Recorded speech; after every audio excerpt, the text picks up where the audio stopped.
in the 90s, the mid-90s, there was guys like Dean Malenko, Crispin Wall. I'm going to name these guys, too. I don't know if anybody knows, but El Dandy, who was the good baser. Yeah. Lash LaRue, La Parka, Silver King, just a lot of guys. Halloween, just Damien 666. All those guys I watched. I was in California, and I'd run through, I'd see them on the independent circuit, but I never got to work with them. But it was just, that's who I would study to do my stuff, you know what I mean? And even if it wasn't so much the moves, it was the way they moved or what they did, how they controlled the crowd, and the color schemes of their gear. My gear represents a lot of that. I'm paying tribute to one of my favorite stars, Ultimo Dragon, with one of his colors. His color, nice. Gold, green, and red, and I was just like, I want to match that color. And, that's in your promo pics, isn't it?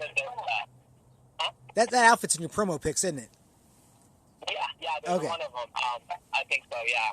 And I was just like, I told one of my gear makers, Manuel Quiros in Los Angeles, I was like, I want those colors.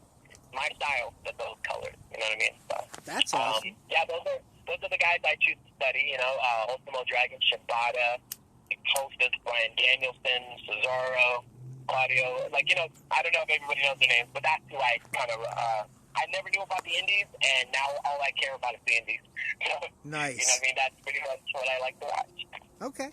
What's the best match you've ever had? Oh man, let's go. I'm gonna say there's been a guy who's under the radar, and his name is EJ Spark, and I love this guy. Yeah. I've had almost a 2-year feud with this guy, and it wasn't just because we had a bunch of spots in our match. It was more just the story we told, and I was the ultimate antagonist.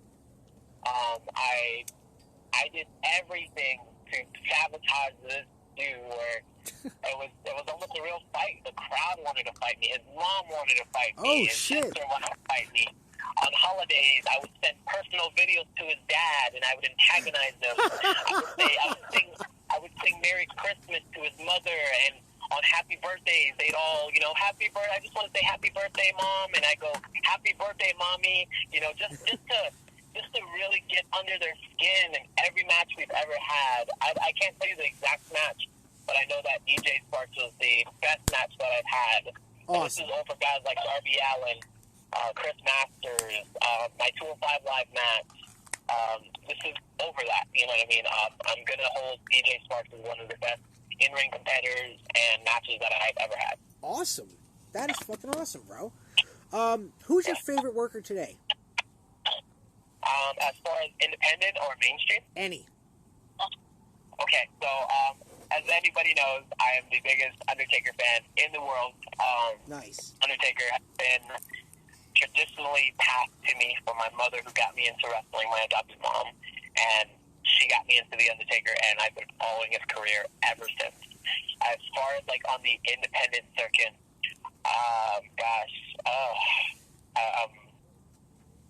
I can't think of anybody that I really watch. I'm a big fan of Rush. He's from Mexico, and he's the current Ring of Honor champion, I believe. Oh, yeah. I like to watch his stuff. They call him Rush, but it's spelled Rush. Right. I like watching his stuff. You know what I mean? Of course, I love watching Darby Allin. Darby Allin's amazing. Dude, I had no idea who he was till I watched him in AEW, and I'm sad that I missed out on his earlier shit, because that dude's fucking awesome. Yeah, he definitely wants to die in the ring. That's his thing. He wants to die in the ring. He's not afraid to die. He is not afraid to do anything. I wrestled him and almost killed him, and he was just like, that's all you got? You know what I mean? So, Darby Allin's definitely one of those guys I like to watch, because we're the same size, and he's just an animal. I like to watch a lot of old Japanese guys, too. So, definitely watch those, Nice. I'm a big fan of, I love Shibata. I wish he could come back. I definitely watch his stuff. Awesome. Growing up, who did you cheer for? The Undertaker, no doubt. Okay.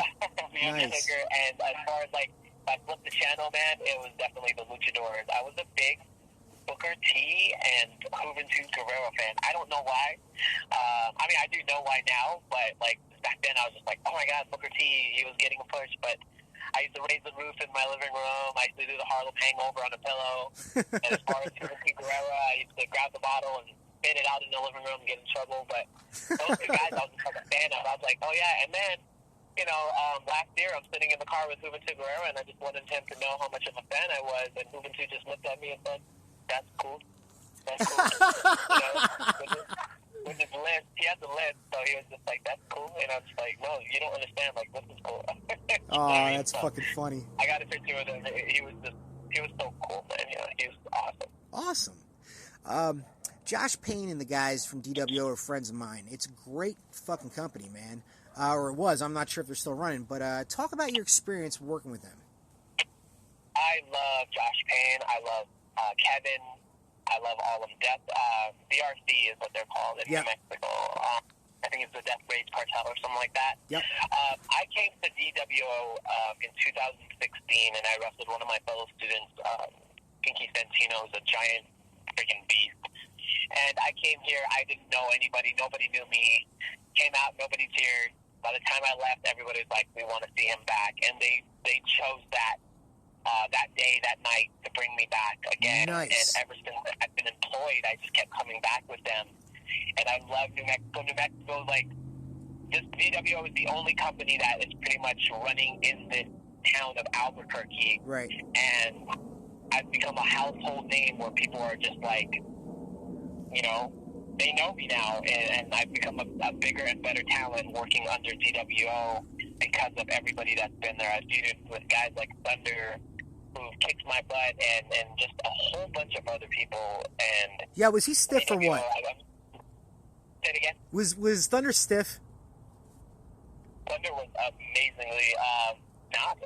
Oh. We actually got into a real life fight, and it's available on YouTube, and you can definitely check that out. Wait. Repeat that. What the fuck happened? I'm sorry, Thunder. I love you. I'm so sorry. I know you hate when we talk about this, but it's one of my greatest accolades, too. Me and Thunder had a huge, big rivalry, and it carried on from the backstage into the ring, and we fought. We beat each other up. He slapped me so hard. I told him, I was like, I'm pretty sure I knocked out during that time, and wow. I probably gave him a few lumps, and I choked him and dragged him all around the ring. It's all over YouTube. You can definitely check that out. I think I earned his respect.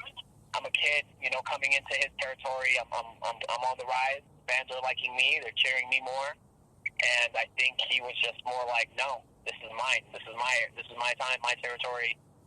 Right. I'm the old guy. You're the young kid, and yeah, because he's been there since the beginning of DWO. He has. He's been there forever, and that's what it was. It was just like, this young kid is not going to come in my backyard and poop in my backyard and not clean it up. You know what I mean? You clean up, whatever you do here. And I think that's what it was. And literally, we threw blows backstage. We threw blows in the ring, and I think hopefully I earned his respect. When I see him, I know it's definitely a handshake and eye contact, kind of thank you, sir, hello, sir. Right. Just to let him know that, hey, I will fight and I will wrestle. So we can pick one, and it was a lot of our troubles were, he's old school and new school. I'm a spot monkey and he's not. He likes to call it in the ring. I like to lay it out, and I can do both, but I'm more of a layout. Let's lay it out, and it didn't go well. He was like, no, we're not doing this, and I said, no, we are, and it was, okay, I'll see you in the ring. See you in the ring. Bing, bing, bing. Here we go. That's what it was. Damn. Let me switch gears here real quick, Gino. How did you did MMA? I did MMA for a little bit. How did you get into it? I actually was trying to bond with my biological mother, and she was just kind of, really into MMA. And she's like, come on, screw that wrestling stuff. Come do something real. And I'm like, you don't understand. I broke my jaw. This is as real as it gets. What are you talking about? And I enrolled in Millennia MMA. It was in California, and I tried the classes for about a year or two. And I did it for cardio until they were like, all right, well, do you want to fight? And I was like, for real? Like, y'all want me to enter a contest and everything? And they're like, yeah, like, you know, you're pretty good. And I'm like, yeah, but I'm a wrestler. You know what I mean? Like, I tell stories. You know, I dress up. You know, and I never got to fight professionally. It was more, I was just doing it honestly to bond with my mom. Okay. We never had a bond, and then I did it for also cardio reasons. And I was never trying to be a UFC fighter, an MMA fighter. I was just strictly trying to bond, and that was the only reason why I did it. I love MMA. I respect MMA. My favorite fighter is Tito Ortiz and Conor McGregor. Nice. Why? Because I love to talk trash, and I steal a lot of their work from them. So, okay. But other than that, yeah, that's why. Okay, awesome, man. How many legit street fights have you been in, and when was the last time you were in one? And what happened? I've been fighting my whole life. I want everybody to understand that.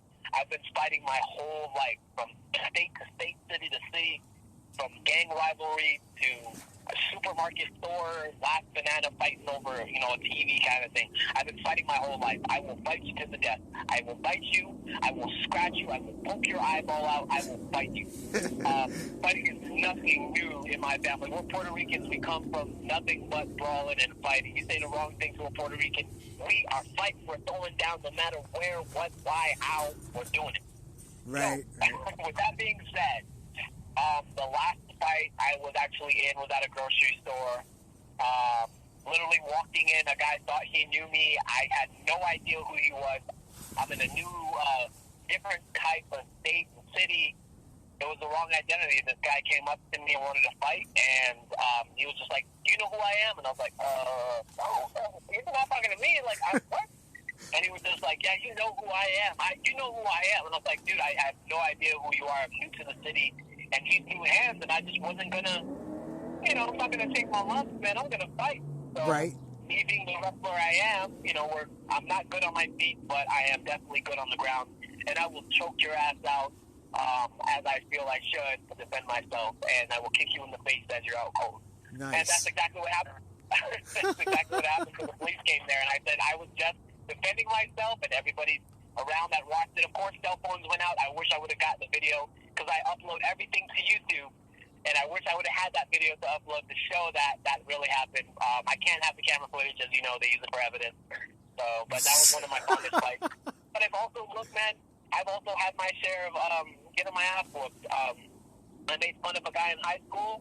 I was sitting drinking my Slurpee. He walked in. I said something smart. You know what I mean? I made fun of the way he talked, and I can't say anything about the way people talk, because I talk weird too. He walked in, walked out. I said something again. I'm sitting on the curb. Next thing you know, I wake up to my friends, and they're like, "Oh, you got knocked the F out." And I said, "What happened?" He came out, and he just gave me a couple shots to the back of my head and knocked my ass out. Wow. And that was the last time I talked smack to that kid. So I've had my lumps, you know what I mean? But I've been fighting my whole life. I got 5 older brothers. I'm the youngest of 6. Oh, shit. I've been fighting my whole life. And that's nothing to me. I try to avoid it now. I'm a little older or a little slower, but when I was younger, man, high school too, you know, I grew up in Anaheim, California, and it was definitely a gang life. It's not just Mickey Mouse banging over there. It's legit. It's California banging everywhere. Spanish gangs. I couldn't hang out with the Spanish because I can't speak Spanish. I couldn't hang out with the blacks because I wasn't black enough. I couldn't hang out with the whites because the whites, I can't dribble a ball. I'm not 40. And I couldn't hang out with that, you know, anybody else. So we had a mixture of blacks, whites, Mexicans, Asians, and we would fight. You know, we would just, it was just at the time where the brown pride and the blacks didn't get along, and I couldn't hang out with both. So I was fighting them both. You know what I mean? So, yeah, dude, fights are good. Fights are good and great until you're out of high school and now you're going to jail. So I try to avoid that. You know what I mean? I don't want to fight anybody now. Last fight I got into was definitely that grocery store, and that was after Thunder. When it said Thunder, was before that. So, dude, that's fucking funny, man. You said you're no stranger to using a bat. I was told at a young age that if a guy's bigger than you, use something, or if there's more than one person. Does that principle still apply? Yes, those same rules apply. I just found better tactics now. I was always told, look, man, if you can't beat them with your fist, come back for them with a bat. You know what I mean? But that's the street mentality. Now it's